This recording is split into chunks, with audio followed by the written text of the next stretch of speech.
Hi, I'm Ken Lobb, and I'm coming to you from the Treehouse. This is Nintendo's top secret R&D facility here in Redmond, Washington.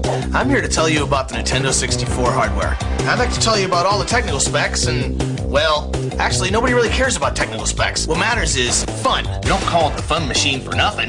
This is the N64 game console. It may be smaller than the Super Nintendo, but believe me, this baby is packed with power. And here we have the cartridge slot. As you probably already know, Nintendo is dedicated to the speed of pure silicon. There's only one reason. Better games. You get bigger environments where you have instantaneous access through large 3D worlds. And just as important, you will never see. Now loading. Please wait. And here we have the expansion port. This allows you to upgrade the RAM of the system. There's some other things we can do with this port, but we can't talk about that right now.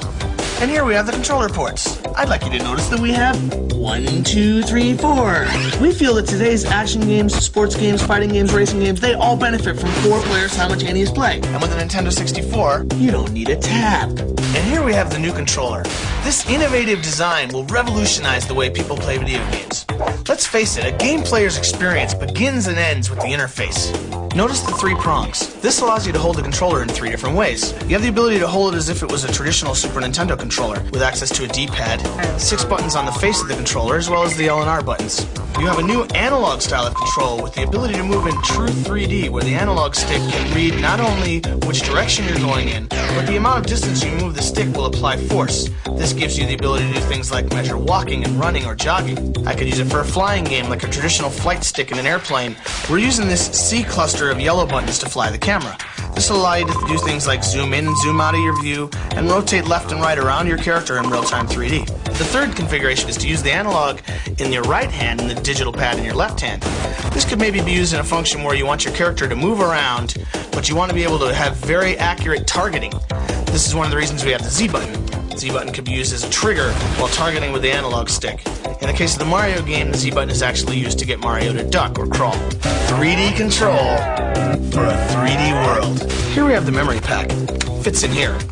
We're using this to replace traditional battery-backed RAM in our cartridges. There are several advantages to having the memory pack in the controller as opposed to in the cartridge.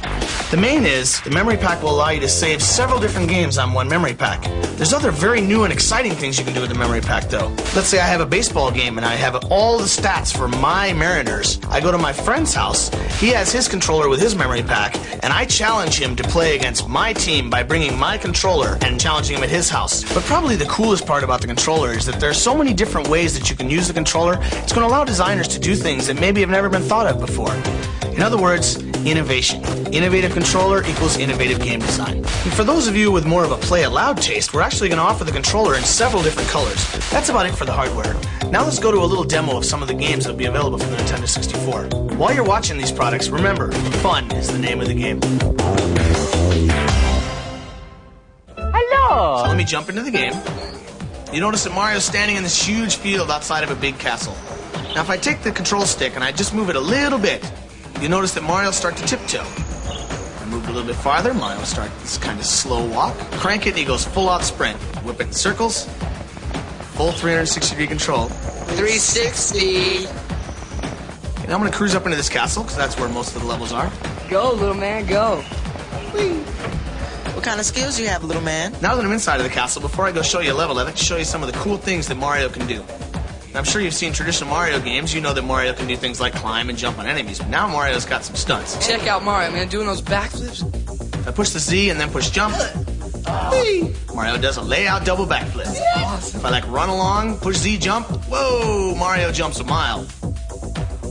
Oh, look at that. Did you see him climb? I can get Mario to do things climbing trees. I can get Mario to do things by hanging on ledges. I can do a ton of stuff with Mario. Oh, did you see that? Yo, you see the way he went to that door? No kidding. Here we go!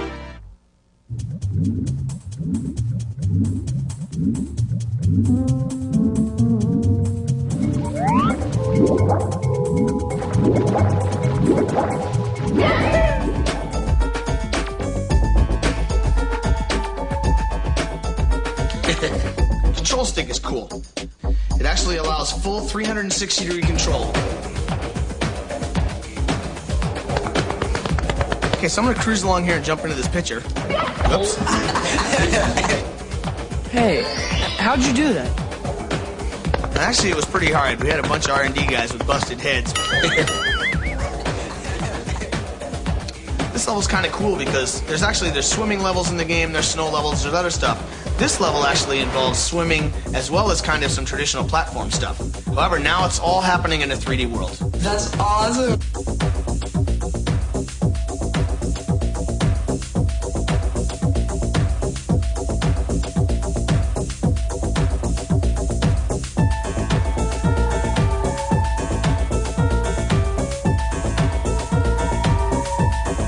That was smooth. There's one other cool area I'd like to show you in the game before we move on to the other products. And that's Bowser.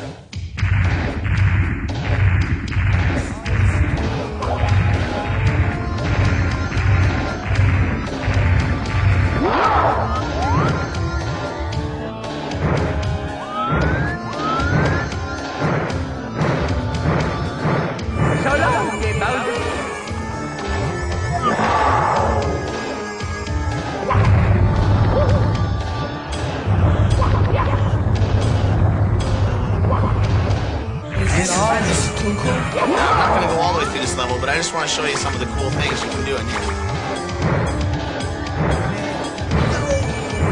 Give him a toss, man. He ain't nothing.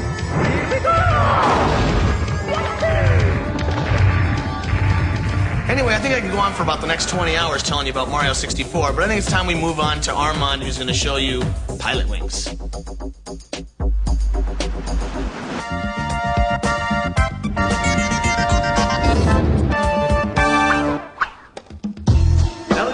Playing Mario and done a crash course in Technobabble 101, it's time to talk fun.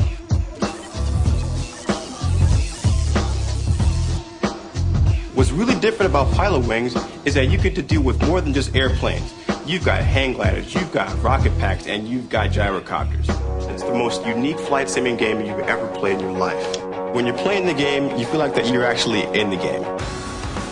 For example, in this hang glider level, there's going to be some rings you got to fly through. That's the first part of it. Now you got to be sure that you're making yourself steer really steady because the mountains are in close, okay? Now when you go through all the rings, make sure that you pull the joystick down to swoop your plane upward. Swoop just like that, just like that. When you're going in for the landing, you want to use your A button, or commonly known as the blue button. Use it to slow down speed if you're going too fast. Come in for the landing, and it's an A+ if you hit it right. Yo, this is unreal.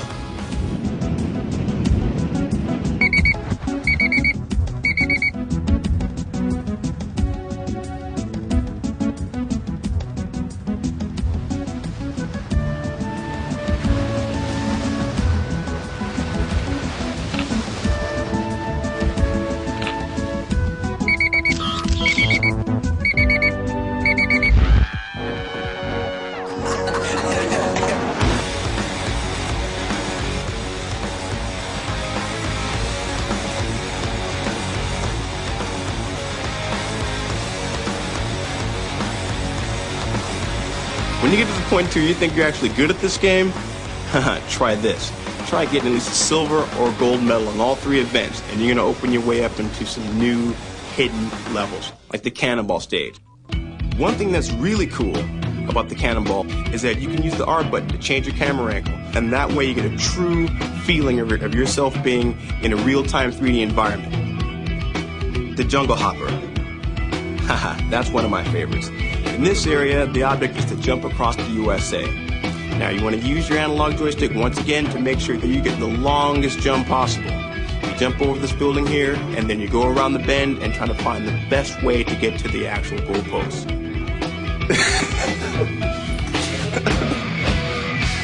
You've still got one more game to play. Shadows of the Empire.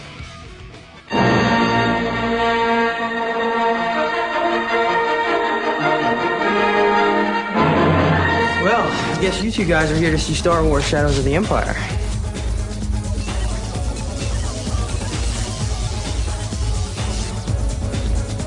I guess I'll cut to the chase and get right to the game, which is my favorite part.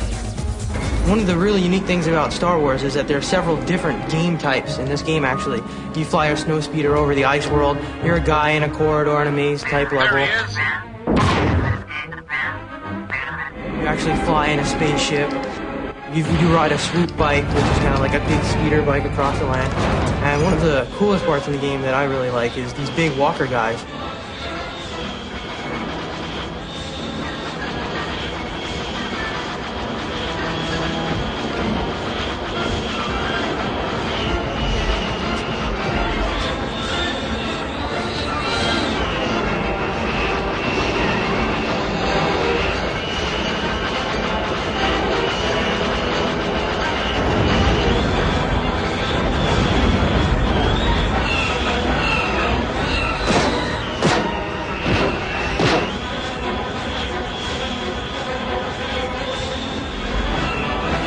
actually fly around them and wrap them up with a tow hitch.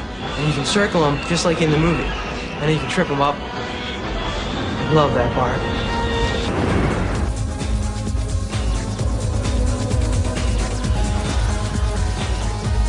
The world is in real 3D, so I can look around and go anywhere I want. But I can also aim and shoot up at enemies that are high, low.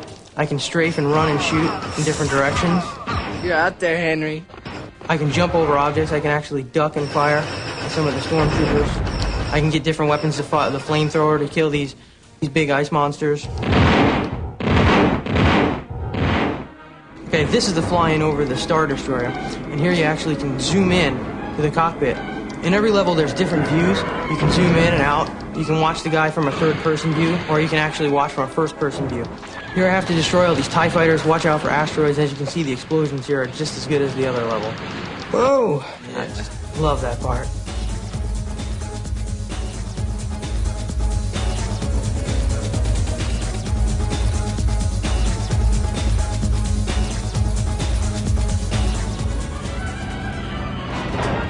Here's the swoop bike level. See, I'm chasing this gang inside the town. See how fast it gets. I can zoom out and look in a third-person view. See, I can see all the walls. I gotta try and bump them and stop them from getting to loot.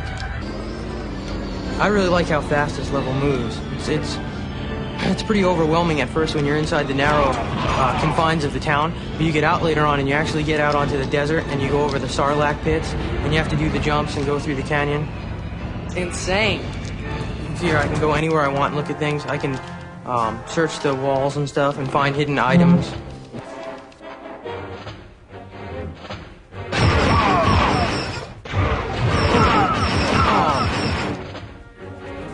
Well, that's just some of Star Wars Shadows of the Empire.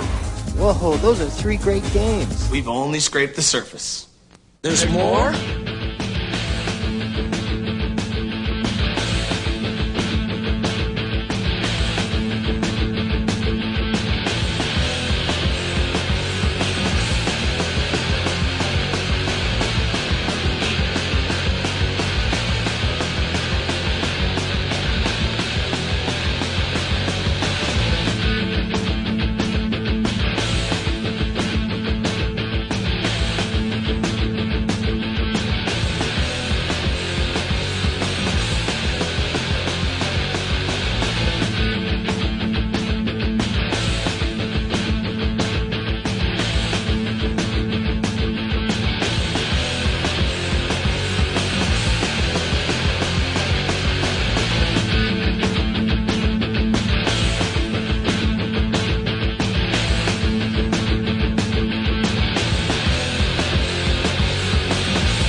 N64 rules.